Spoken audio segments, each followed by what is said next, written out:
بسم اللہ الرحمن الرحیم۔ اعوذ باللہ من الشیطان الرجیم، بسم اللہ الرحمن الرحیم، وبہ نستعین۔ ہماری گفتگو کتاب لمعہ میں ہے، البتہ اس کو شرح لمعہ بھی کہا جاتا ہے۔ شرح لمعہ میں فقہ جعفریہ کے فقہ کا پورا دورہ ہے، اور اس کتاب میں کئی سارے ابواب ہیں۔ ان ابواب کو شیعہ کورس کے مطابق 6 حصوں میں تقسیم کیا گیا ہے۔ مجھے جو حصہ سونپا گیا ہے وہ چوتھا حصہ ہے، جسے لمعہ چہارم کہا جاتا ہے۔ اب اس لمعہ چہارم میں پھر کئی ساری کتابیں ہیں۔ ان کتابوں میں سے پہلی کتاب اجارہ ہے۔ اب آج کے درس کا عنوان ہوگا تعریف الاجارہ اور صیغۃ الاجارہ۔ اجارہ کسے کہتے ہیں اور اجارہ کس طریقے سے وجود میں آتا ہے۔ تو میں آپ کی خدمت میں پہلے اجارے کی تعریف پیش کروں گا، اس کے بعد جو ہے وہ تو کتاب میں مصنف صاحب فرماتے ہیں کہ الاجارۃ وہی العقد، اجارہ ایک عقد ہے۔ عقد کی اردو میں معنی ہوتی ہے گرہ لگانا۔ فقہ کے اعتبار سے عقد ایقاع کے مقابلے میں ہے۔ عقد ایسا کام جو دو بندوں کے بیچ میں واقع ہوتا ہے اور اس میں ایک بندہ ایجاب کرتا ہے اور دوسرا قبول کرتا ہے، تو اس کو جو ہے صیغہ عقد بھی کہا جاتا ہے۔ تو عقد ایجاب اور قبول کے بعد وجود میں آتا ہے، جبکہ ایقاع بھی ایک ایسا کام ہے جو دو بندوں کے بیچ میں واقع ہوتا ہے، لیکن اگر ایک نے وہ صیغہ پڑھ دیا تو دوسرے کو قبول کرنے کی ضرورت نہیں ہے۔ جیسے اس کی ہم مثال دیتے ہیں طلاق۔ شوہر اگر بیوی کو کہے انت طالق، تجھے طلاق ہے، تو وہ قبل تو کہے یا نہیں کہے تو وہ طلاق ہو جائے گی۔ تو عقد کا مطلب تھا گرہ لگانا، ایقاع کا مطلب تھا گرہ کھولنا۔ اسی طریقے سے ایک اور بھی مثال دی جاتی ہے، اگر کسی شخص کا کوئی بندہ کوئی عبد ہو اور یہ شخص اس عبد کو آزاد کرنا چاہتا ہے تو کہے گا انت حر، تم آزاد ہو، تو اب عبد قبل تو کہے یا قبل تو نہ کہے وہ آزاد ہو جائے گا۔ تو یہ تو ہو گئی عقد کی جو ہے کیا ہے لفظ عقد کی وضاحت۔ اب عقد یہ جو اجارے کا ہے یہ آیا عین چیز پر واقع ہوتا ہے یا اس کی منفعت پر واقع ہوتا ہے؟ تو مصنف صاحب فرماتے ہیں الا تملک المنفعت، یہ عقد واقع ہوتا ہے منفعت کے مالک بننے پر، یعنی عین کے آپ اس میں مالک نہیں بنتے ہیں۔ تو اجارہ وہی کرایہ ہو گیا، کرائے پر کوئی چیز دینا لینا، یہ اجارہ ہے۔ اچھا، تو جو عقد آپ منفعت پر کرتے ہیں المعلومت، وہ منفعت ہمیں معلوم ہوتی ہے۔ مثلا آپ نے گھر کرائے پر لیا ہے، رہائش کے لیے لیا ہے، اس میں کوئی ٹیوشن سینٹر چلائیں گے، کوئی مدرسہ چلائیں گے، کمپیوٹر سینٹر چلائیں گے، اس قسم کی آپ کو بات معین کرنی ہوگی۔ خوب، اس کے بعد پھر فرماتے ہیں بے عوض معلوم، آپ یہ جو عقد کریں گے منفعت معلومہ پر، اس میں عوض بھی معلوم ہونا چاہیے، یعنی آپ کتنے پیسے دیں گے، آپ کتنا کرایہ دیں گے، کتنا حق زحمت دیں گے۔ اب یہ تعریف ہو گئی۔ تو ہر تعریف میں علماء منطق کہتے ہیں کہ جنس اور فصل کا ہونا ضروری ہے۔ جنس کا مطلب یہ ہے کہ تعریف کی ابتدا میں کوئی ایسا لفظ کہا جائے جس کا دائرہ وسعت رکھتا ہو، جس میں تعریف ہونے والی چیز بھی شامل ہو اور اس کے علاوہ دوسری چیزیں بھی شامل ہوں۔ اب انہوں نے کہا وہی العقد، اجارہ ایک عقد ہے، تو اس عقد میں نکاح بھی داخل ہو گیا، اس عقد میں جو ہے مساقات بھی داخل ہو گیا، مضاربہ بھی داخل ہو گیا، پھر تملک المنفعہ وغیرہ کی قید لگانے سے پھر آہستہ آہستہ دوسرے عقود خارج ہو جائیں گے۔ تو فرماتے ہیں فالعقد بمنزلۃ الجنس، یہ جو عقد ہے حقیقی جنس نہیں ہے، کیونکہ حقیقی جنس وہ ہوتی ہے جس کے افراد خارج میں وجود رکھتے ہوں اور جن کا وجود خارجی نہیں ہوتا، صرف ذہنی وجود ہوتا ہے، اس کو بمنزلہ جنس کہتے ہیں۔ یشملو سائر العقود، اب میں نے یشملو پڑھ دیا، حالانکہ یشملو مناسب ہے، ٹھیک ہے، یفعلو کے وزن پر، یہ عقد کا لفظ شامل ہو جاتا ہے تمام عقود کو، سائر بے معنی جمیع، وخرج، اب باری آتی ہے کہ عقود میں ہم اجارے کے علاوہ دوسروں کو خارج کریں، بتعلق ہی بالمنفعت، ہم نے یہ جو اس عقد اجارہ کا تعلق کرایا منفعت کے ذریعے، اس قید کے ذریعے خارج ہو گیا، البیع، بیع خارج ہو گئی، کیونکہ بیع منفعت کے ساتھ تعلق نہیں رکھتی، وصلح، اور صلح بھی خارج ہو گیا، المتعلق بالاعیان، البتہ صلح کی بھی دو صورتیں ہیں، ایک صلح ایسا ہے جو منفعت پر واقع ہوتا ہے، دوسرا صلح ایسا ہے جو عین پر واقع ہوتا ہے۔ مثلا ہماری لیپ ٹاپ پہ اختلاف ہو گیا، میں کہتا ہوں یہ میرا ہے، آپ کہتے ہیں کہ یہ میرا ہے، میں کہتا ہوں چلو بھائی یہ آپ لیپ ٹاپ لے لو، یہ موبائل آپ مجھے دے دو، صلح کرتے ہیں آپس میں، تو یہ اعیان پر صلح ہوئی، تو یہ بھی عقد ہے لیکن یہ منفعت والا عقد نہیں ہے، نتیجے میں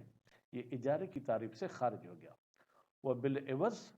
اور آپ نے کہا تھا کہ منفعت کے مالک بنیں گے کسی عوض، کسی بدلے میں، یعنی کوئی چیز ملے گی تو اس سے خارج ہو گئی، کون؟ الوصیت بالمنفعت، اگر کوئی بندہ مرنے سے پہلے وصیت کر کے جاتا ہے کہ مسجد کا امام جماعت میرے اس گھر میں 1 سال تک رہے، تو مسجد کا امام جماعت منفعت کا مالک ہوتا ہے، ٹھیک ہے، وصیت بھی ایک عقد ہے، لیکن اس وصیت میں کوئی عوض نہیں لیا جاتا، لہذا یہ بھی اجارہ نہیں ہے۔ وہ بالمعلوم، اور انہوں نے کہا تھا کہ عوض کیا ہونا چاہیے؟ معلوم ہونا چاہیے، اس سے خارج ہو گیا اصداقھا، اصداق مصدر ہے باب افعال کا، یعنی یہ جو عورتوں کو نکاح میں حق مہر دیا جاتا ہے، ٹھیک ہے، تو حق مہر کے بدلے میں بھی ایک منفعت لی جاتی ہے، لیکن اذ لیس فی مقابلها عوض معلوم، آپ کے حق کے مہر کے مقابلے میں جو عوض ملتا ہے آپ کو، وہ معلوم نہیں ہے کہ کتنے عرصے تک ملے گا۔ بھائی حق مہر کے بدلے میں کیا ملتا ہے؟ وَإِنَّمَا هُوَ الْبُضْعُ، بضع کی کئی ساری معنی ہیں، یہاں پر جماع کی معنی ہے، یعنی وہ عورت جماع کا حق مرد کو دیتی ہے کہ تم جماع کی منفعت حاصل کر سکتے ہو، لیکن اب یہ جو بضع ہے، یہ بضع کتنے عرصے تک ہوگا کچھ پتہ نہیں ہے، 1 مہینے کے بعد طلاق ہو جائے، 1 سال کے بعد طلاق ہو جائے، وفات ہو جائے، تو جو بھی تعریف کی جاتی ہے اس تعریف میں ضروری ہوتا ہے کہ وہ تعریف جامع افراد ہو، یعنی اس تعریف شدہ چیز کے جتنے افراد ہیں وہ سب تعریف میں آ جائے، اور مانع اغیار ہو، یعنی اس تعریف میں کوئی غیر داخل نہ ہو سکے۔ تو ہم نے اجارے کی جو تعریف کی ہے یہ جامع افراد تو ہے، یعنی تمام اجاروں کو شامل ہو جاتی ہے، ولیکن ينتقض فی طردہ، لیکن یہ تعریف میں نقض کیا جاتا ہے مانع اغیار ہونے میں، کیوں؟ بصلح علی المنفعت بعوض معلوم، جب صلح کیا جائے کسی منفعت پر اور اس کا عوض بھی جو کہ وہ معلوم ہو۔ گھر پہ اختلاف ہوا کہ بھائی یہ میرا گھر ہے، وہ کہتے ہیں میرا گھر ہے، میں کہتا ہوں چلو بھائی 5 سال تک آپ اس گھر میں رہیں لیکن اس کے بدلے میں مجھے 5 من گندم دے دیں، تو اب عوض معلوم ہے 5 من گندم اور منفعت پر عقد ہوا ہے، فَإِنَّهُ لَيْسَ إِجَارَةً، بتحقیق یہ صلح اجارہ نہیں ہے، جبکہ اجارے کی تعریف اس پر فٹ ہو رہی ہے، بناء علی جعلہ اصلا، یہ بنا رکھتے ہوئے کہ جناب یہ صلح ایک اصل بے معنی مستقل عقد ہے، اگر ہم اس صلح کو اجارے کی شاخ بنائیں پھر تو کوئی مسئلہ نہیں ہے، لیکن مستقل عقد ہوگا تو یہ اجارے میں داخل ہو گیا جبکہ داخل نہیں ہونا۔ اچھا، اب ایجاب ہے، یہ اجارہ عقد ہے تو عقد میں ایجاب بھی ہونا چاہیے اور قبول بھی ہونا چاہیے۔ وہ ایجاب الاجارت، اجارے کا ایجاب کیسے ہوتا ہے؟ آجرتک، میں نے تجھے کرائے پر دیا، میں نے تجھے اجرت پر دیا، اکریتک، میں نے تجھے کرائے پر دیا، ملکتک، میں نے تجھے مالک بنایا، منفعتہا، اس چیز کی منفعت کا، مثلا یہ ہا کی ضمیر دار کی طرف پلٹا دیں، بھائی میں نے آپ کو گھر کے منفعت کا مالک بنا دیا سنتن، 1 سال کے لیے۔ اب جو پہلے 2 ایجاب کسی کے تھے آجرتک اکریتک، اس میں منفعت کی قید نہیں لگائی گئی، ملکتک میں منفعت کی قید لگائی گئی، اب اس کو آپ اگر کہیں قید تو آسان رہے گا، قید تملیک بالمنفعت، منفعت کی قید لگائی گئی ہے تملیک کو، یا اس کو قید پڑھیں تو پھر بظاہر ہی ہوگا قید شہید الاول، شہید اول نے قید لگائی ہے تملیک کو منفعت کے ساتھ، کیوں؟ لیحترز بالقید، تاکہ اس قید کے ذریعے بچا سکے، اما اس صورت سے، لو عبر بلفظ الایجار والاکراہ، جب یہ شخص تعبیر کرتا ہے لفظ ایجار یا اکراہ کے ساتھ، فإنه لا يصح تعلقه الا بالعین، بتحقیق یہ جو دو لفظ ہیں ان کا صحیح نہیں ہے تعلق مگر عین کے ساتھ، فلو اورتهما علی المنفعت، اگر ایجاب کرنے والا موجب ایجار کو اور اکراہ کو داخل کرتا منفعت پر، پھر کیسے کہتا؟ فقال آجرتک،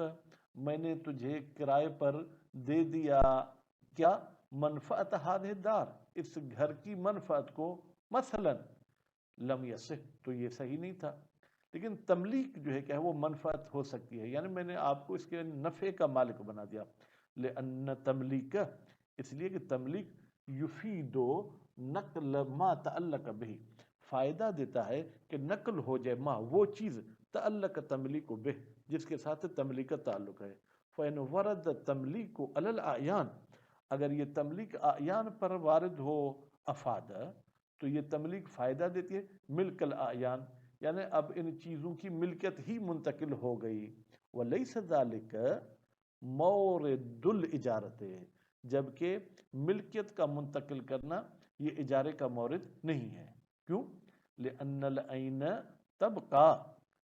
اس لیے کہ عین باقی رہتی ہے، علی ملک المؤجر، مؤجر کی ملکیت پر، فیتعین فیہا اضافتہ الی المنفعت، تو پھر معین ہے اجارے میں کہ ہم تملیک کو نسبت دیں منفعت کی طرف، کیوں؟ لیفید، تاکہ تملیک فائدہ دے، نقل المنفعت الی المستاجر، کہ یہ منفعت منتقل ہو گئی کس کی طرف؟ مستاجر کی طرف، حیثو یعبرو بتملیک، یا حیثو یعبرو، جب اس نقل منفعت کی تعبیر کی جائے تملیک کے ساتھ، ولو عبر بالبیع، اچھا اب کوئی شخص بیع کے ساتھ ایجاب کرتا ہے، یعنی وہ کیا کرتا ہے کہ بعتو، تو کیا یہ صحیح ہے یا نہیں؟ والنوى بالبیع الاجارت، اور یہ نیت کرتا ہے اس بیع کے ذریعے کس چیز کی؟ اجارے کی، فإن اوردہ علی العین، اگر یہ لفظ بیع کو داخل کرتا ہے عین پر، فقال، اور کہتا ہے، بعتک ہذہ الدار، میں نے تجھے بیچ دیا یہ گھر، شہرن، ایک مہینے کے لیے، مثلا مثال کے طور پر، یا 2 مہینے کہہ دے یا 3 مہینے کہہ دے، بقضا، یعنی اتنے عوض میں، بطل، تو یہ تو پھر گویا کہ ایجاب ہی باطل ہو جائے گا، یہ عقد ہی باطل ہو جائے گا، کیوں؟ لافادت ہی کی ضمیر بیع کی طرف جائے گی، لافادت البیع نقل العین، بیع فائدہ پہنچاتا ہے کہ یہ عین نقل ہو جائے کسی اور کی طرف، وہ یہ نقل عین منافن للاجارت، یہ اجارے کے ساتھ منافات رکھتا ہے۔ اجارے میں ہم نے کہا تھا کہ عین مالک کی رہے گی، منفعت منتقل ہوگی۔ وَإِنْ قَالَ، اگر کہے کون؟ موجب یا مؤجر کہیں، بعتک سکناہا سنتن، میں نے تجھے بیچ دیا اس گھر کی رہائش کو 1 سال کے لیے، دیکھو اوپر کہا تھا بعتک ہذہ الدار، میں نے تجھے یہ گھر بیچا، اب یہاں پر بعتک دار کا لفظ نہیں کہتا، سکنا، میں نے گھر کی رہائش تمہیں بیچی 1 سال کے لیے، مثلا کیوں کہتا ہے؟ کبھی 2 سال کا معاہدہ ہوتا ہے، کبھی 3 سال کا، ففی الصحت وجہان، جب بیع کا لفظ سکنا پر آئے یا منفعت پر آئے تو پھر آیا یہ عقد اجارہ لفظ بیع کے ساتھ صحیح ہوگا یا نہیں؟ اس میں 2 وجہ ہیں، لازمی ہے دونوں وجہوں کا کوئی نہ کوئی ماخذ اور کوئی نہ کوئی مدرک اور دلیل ہوگی۔ ان البیع موضوع لنقل الاعیان، بھائی پہلا ماخذ یہ ہے کہ بیع جو ہے وہ وضع کی گئی ہے اعیان کو نقل کرنے کے لیے، والمنافع تابعۃ للاعیان، جبکہ منافع جو ہے وہ تابع ہوتے ہیں کن کے؟ اعیان، عین کے، فلا یثمر الملک، تو نتیجے میں یہ بیع فائدہ نہیں دے گی کہ کوئی مالک بن جائے، لو تجوز بہ، اگر مجاز کو گوئی کی جائے اس بیع کے ذریعے، فی نقل المنافع منفردتاً، آپ عین کو نقل نہیں کرنا چاہتے، صرف نفع کو نقل کرنا چاہتے ہیں۔ وَإِن نَوَى بِهِ الْإِجَارَةَ، نوا کہیں گے تو پھر یعنی اگرچہ کہنے والے نے نیت کی ہو اس بیع کے ذریعے اجارہ کی، یا وَإِن نُوِيَ بِهِ الْإِجَارَةُ، اگرچہ اس بیع کے ذریعے اجارے کی نیت کی گئی ہو، تو یہاں تک یہ دلیل تھی کس کی کہ یہ معاملہ صحیح نہیں ہوگا۔ وَإِنَّهُ، یہاں سے دلیل شروع ہو رہی کہ نہیں یہ جو ہے کیا ہے بیع کے ذریعے اجارہ ہو سکتا ہے۔ وَإِنَّ الْبَيْعَ يُفِيدُ نَقْلَ الْمَنْفَعَةِ أَيْضًا فِي الْجُمْلَةِ، بھائی یہ بیع منفعت کے نقل ہونے پر بھی دلالت کر، بھی کا مطلب کیا، یعنی جیسے عین کے نقل ہونے پر دلالت کرتی ہے، ایسے منفعت کے نقل ہونے پر بھی دلالت کرتی ہے۔ وَلَوْ بِالطَّبْعِ، اگرچہ یہ ڈائریکٹ مستقیم جو ہے کیا ہے منفعت کے نقل ہونے پر دلالت نہیں کرتی، لیکن جب عین منتقل ہوگی تو منفعت بھی منتقل ہو جائے گی، تو کچھ نہ کچھ نقل منفعت پر یہ دلالت کرتی ہے۔ فَيَقُومُ الْبَيْعُ مَقَامَ الْإِجَارَةِ، تو پھر یہ لفظ بیع قائم و مقام ہو جائے گا کس کا، اجارے کا، مع قصد الاجارت، جب آپ نے اجارے کا قصد کیا ہو۔ والاصح المنع،